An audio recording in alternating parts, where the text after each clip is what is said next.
Closely associated with the cult of saints was pilgrimage, the desire to journey often great distances at considerable cost and personal danger, to venerate places of particular holy importance. One of the most famous accounts of such a journey is Geoffrey Chaucer's Canterbury Tales, a group of disparate characters who make their way from Southwark to Canterbury, to the tomb of Thomas of Becket. In his prologue, Chaucer writes, "Then do folk long to go on pilgrimage, and palmers to go seeking out strange strands, to distant shrines well known in sundry lands, and specially from every shire's end of England they to Canterbury wend, the holy blessed martyr there to seek, who helped them when they lay so ill and weak. Befell that in that season on a day in Southwark at the Tabard, as I lay ready to start upon my pilgrimage to Canterbury, full of devout homage, there came at nightfall to that hostelry some 29 in a company of sundry persons who had chanced to fall in fellowship, and pilgrims were they all, that toward Canterbury town would ride." Pilgrimage speaks to the importance of holy places in medieval Christianity. That one would travel great distances, often at considerable cost and great personal risk,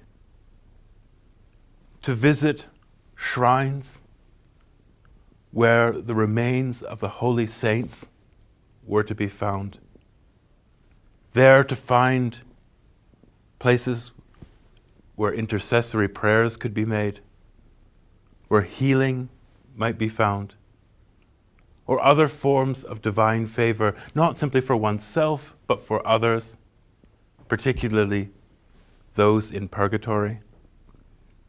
Pilgrimage was not required as a Christian act, but it was hugely popular in the medieval period. One thinks of great journeys, such as the one undertaken by Chaucer's Prioress with that merry band. But for many people, particularly humbler people, pilgrimage could be to a local parish or a neighboring church or shrine. Our Lady of Walsingham in England becomes one of the most significant Marian shrines in England, visited by hundreds of thousands. But there were others in England and across Western Europe. Pilgrimage places could be relatively local, but for others involved great journeys. The supreme place of pilgrimage was Jerusalem, the Holy Land.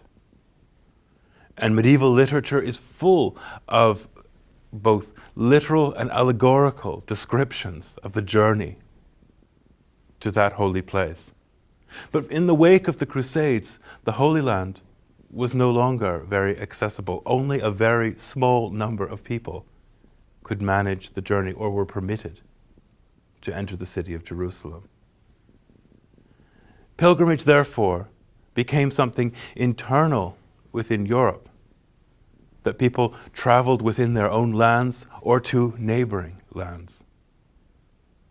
But as I say, it was extraordinarily difficult.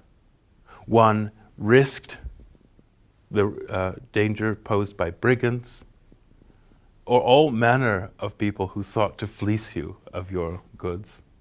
One relied on the hospitality, whether of religious houses or of lay people.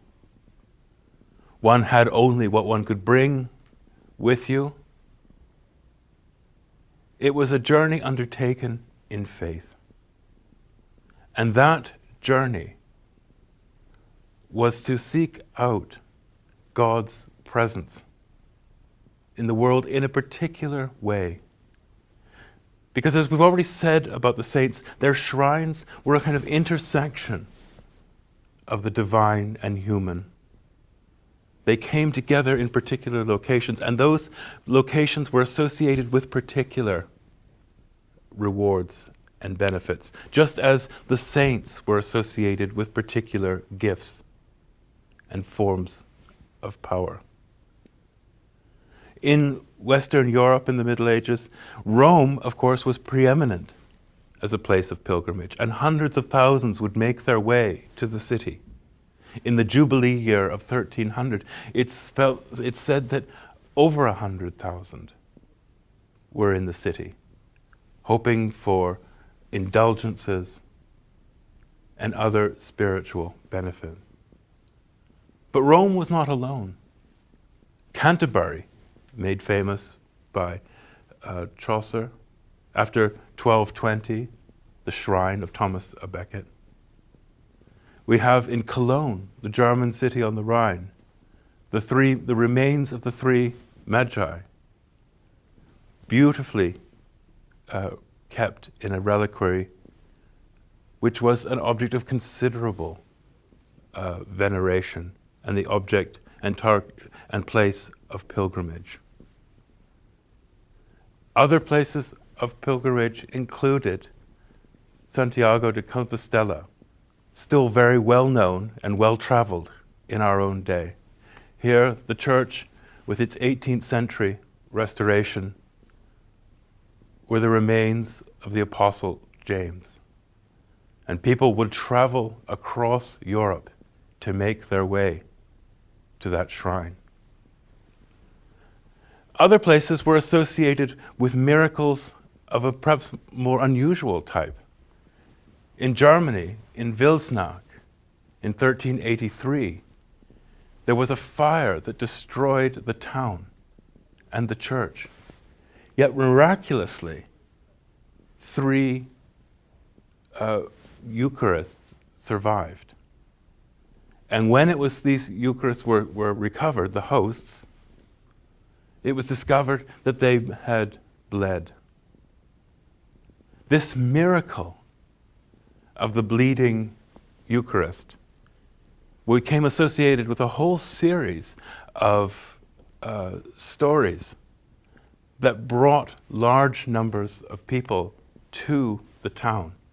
And here we see in this woodcut from 1521 an image of the veneration, the celebration of the Mass, with a monstrance on the altar here with the 3 hosts.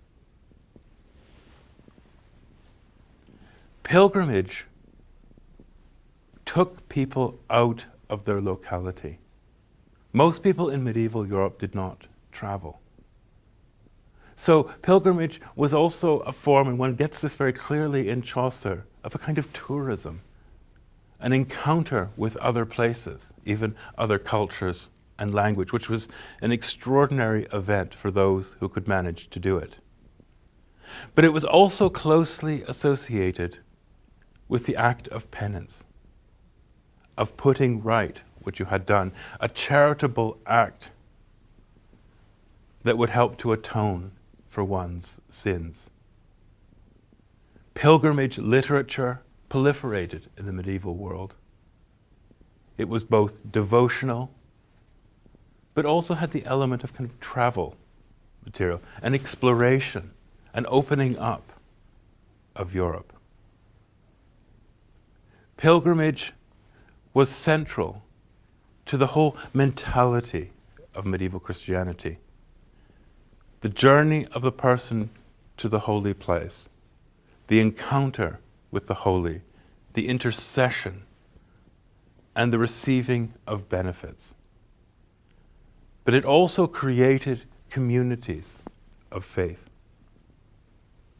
Chaucer's story takes us through the whole range of humanity, from the most virtuous to the charlatans. It is a picture of 14th century community.